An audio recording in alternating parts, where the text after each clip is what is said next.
yeah, this has been a story that I've been wanting to tell for a long time, but haven't really told many people about it. So I was with Nautique for 7 years. And throughout my 7 years of being on their team, I never got an increase in pay once. And the reasoning for that, or I was told, was because I'm getting a boat. And the boat is such a big tool for me to use that I don't need to get a pay increase. So, yeah, I just kind of went with it and didn't really think much of it. And in 2016, I was with one of the mill riders on the team, and he just like outright said how much he was making from Nautique. And it was over 6 times the amount that I was making from the company. And I just could not believe it. I was so shocked. So I scheduled a meeting with them because, I had to. Yeah, that was really tough to hear. And when I talked to them, there was nothing that they could do at the time because I was in the middle of my contract. I was in the first year of a 3-year contract. And, it was, at the time, it was hard, but it was such a blessing in disguise because now I'm with Mastercraft and it's amazing. But I finished out, the rest of my contract, had great seasons, and then when it came time to renegotiate,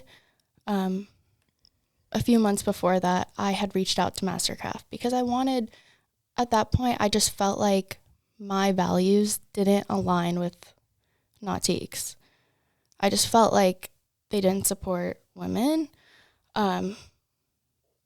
because the fact that they were paying one of their top female athletes 6 times less than one of the male riders on the team, I just couldn't believe it.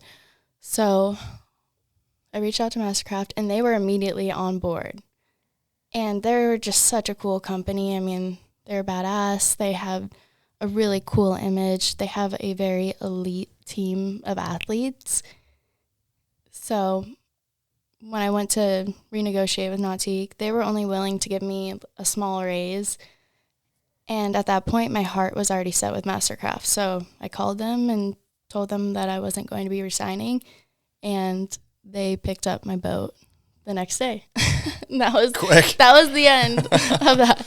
But it's been just truly one of the biggest blessings in my career to switch to Mastercraft. They've been nothing but so supportive of me and everything that I've done, and I just love being a part of the company. Yeah, hindsight, good career move. Great career move. Financially, I'm sure it probably helped, but also like you said, aligning with what you're trying to do and what you're trying to do for the sport and the women in the sport. So it's exactly several things working in the factor or in play of like that. So, okay.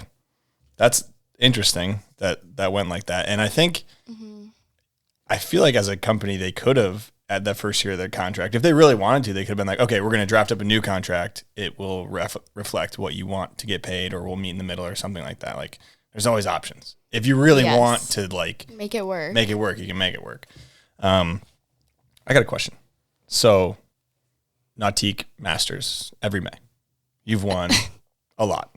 Yeah. Is there a hidden bonus in the Mastercraft contract if you win that contest as a Mastercraft rider at Nautique Masters? No. If not, there should be. There totally should be. But they should put a $10K kicker in there. I'm just all right, Megan. Kind of like the double or nothing, 100% bounty trick 100%. bonus. And you know what there should also be a bonus bounty for is, so actually no, hypothetical. I got a hypothetical question. If there was a ski jump close to the run of the wakeboard run in Masters, hypothetically, would you hit it? Hypothetically. I've thought about this before. Little board side same way, think board side Bretts. I'm on a boat board, but I used to hit rails on a boat board. Yeah, you just kind of have to anticipate it, and then hypothetically, if it was there, would you think about hitting it? Maybe if it was what I know is my last Masters. Yeah, go out. Just go out with a bang. Yeah. I mean, stay tuned. In honor of Parks. That's what I'm saying. I feel like somebody has to bring it back. Somebody has to do it. Come on. Somebody has to do it. What's the next Masters, like the 50 or 60 something? I don't know. Somebody bring it back next Masters. We need a little spark, you know. We need do. something going on. Maybe even bring Parks. Let him hit it again. That'd be great. Anyways, so I don't know. Good old men's. I was curious on that. Okay, on a real note, in terms of the boats though and stuff, because Mastercraft came up with the new X Star, which they kind of had to. I think, in my opinion, I think the G and the Paragon whole thing was kind of taking a lot away from Mastercraft in terms of the X Star and the high end luxury boat model. In terms of riding the boats, you start on the G with Nautique, and then you go to Mastercraft. What I guess is like the differences that you're noticing between the two wakes? Because I would say you probably ride most of the boats because all these different contests are pulled by different towboats. Like, what are some things that you can point out right away that are different between these boats and riding behind them? Yeah, I mean, the size, I would say is relatively the same. The X Star has a huge wake, and along with the G is also a big wake too. I would say the G is a bit more steep and has more of that like curling effect that kind of like kicks you straight up, whereas like the Mastercraft has a nice like progressive wake. Yeah, both are great. But I mean prefer to ride the X Star. It has that just consistent feel to it, and you can really load it up as well. I put a lot of weight in it with like the supercharged engine. And even the new X Star that just got released, I mean, it weighs a lot more. Have you ridden behind Tyler's? Tyler has a new one, right? Or had the new one? Tyler Hyam. I actually don't know if he has the new one. I've ridden behind his before, and I have to have him drain weight because it's so big. I've heard that he has the biggest wake in Florida. It feels like you're on like a super trampoline. Have you ever jumped on a super trampoline? Yeah. It's crazy. Yeah.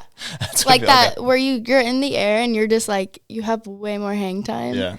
That's what it feels like. Sick. But yeah, I'm really excited about the new X Star. It's badass. Definitely. So let's talk, because you were saying Mastercraft kind of aligned with what you are trying to do more in terms of the girl side of the sport. And I think one thing we can talk about is Let Her Rip, which is, I don't know how many years you guys have been doing. I would imagine you started it shortly after you joined the company, but what is Let Her Rip? What is your goals behind that? Like, what is it? So Let Her Rip is an initiative that I started with Mastercraft. I believe, so we filmed the first Let Her Rip video in 2020, and we released it in March of 2021. And it pretty much was just like an initiative that we were doing to empower women. And then that same year, we did one clinic at the boarding school where we just had women come out and gave them like a really great experience on the water.